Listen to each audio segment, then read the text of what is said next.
TMC की तेज तर्रार सांसद महुआ मोइत्रा पर एक बड़ा एक्शन लेते हुए उनकी लोकसभा से संसद सदस्यता को खत्म कर दिया गया है। ये उनके लिए एक बड़े झटके की तरह है। दरअसल उन पर ये एक्शन संसद की एथिक्स कमेटी की रिपोर्ट के आधार पर लिया गया है, जो महुआ मोइत्रा के खिलाफ उन आरोपों की जांच कर रहा था, जिसमें ये कहा गया था कि महुआ मोइत्रा ने बिजनेसमैन दर्शन हीरानंदानी से पैसे लेकर अडानी और मोदी के खिलाफ लोकसभा में सवाल पूछे थे।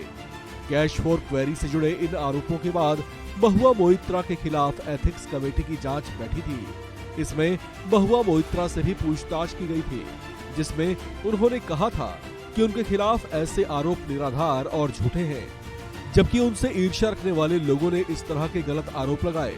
मामले की जांच के बाद एथिक्स कमेटी ने 8 दिसंबर को अपनी रिपोर्ट संसद में पेश की, जिसके बाद सदन में महुआ मोइत्रा के निष्कासन का प्रस्ताव आया, जो ध्वनि मत से पास हो गया और इस तरह से महुआ मोइत्रा की संसद सदस्यता खत्म हो गई।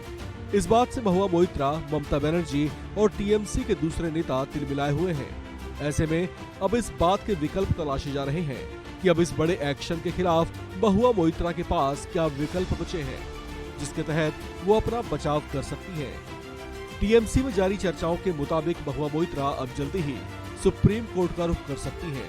संसद से अपनी सदस्यता रद्द किए जाने के फैसले को वो सुप्रीम कोर्ट में चैलेंज कर सकती हैं। इस फैसले को असंवैधानिकता, प्राकृतिक न्याय के उल्लंघन और इसकी अवैधानिकता का हवाला दे सकती हैं। आपको बता दें कि इससे पहले भी कुछ ऐसी घटनाएं हो चुकी हैं, जब संसद सदस्य के निष्कासन के बाद उन्होंने सुप्रीम कोर्ट का रुख किया था। साल 2007 में इसी तरह से एक मामले में जब राजा रामपाल केस सुप्रीम कोर्ट पहुंचा था, तब सुप्रीम कोर्ट ने ये टिप्पणी की थी कि पार्लियामेंट के पास किसी एमपी को निष्कासित करने का अधिकार और शक्ति होती है, जिसके तहत वो ऐसा कर सकती है। हालांकि सुप्रीम कोर्ट के पास भी ये शक्ति है कि वो किसी मामले में संसद से निष्कासन के फैसले का जुडिशियल रिव्यू कर सकती है। अगर इस मामले में भी सुप्रीम कोर्ट महुआ मोइत्रा निष्कासन मामले को कंसीडर करती है, तो उनके लिए एक उम्मीद जैसा होगा। पूर्व सांसद महुआ मोइत्रा दिल्ली हाईकोर्ट में चल रहे मानहानि मुकदमे के जरिए भी राहत मांग सकती हैं।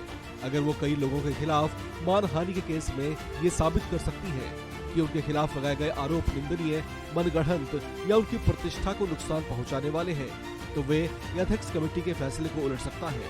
हालांकि ये तमाम चर्चाओं के ही विषय हैं।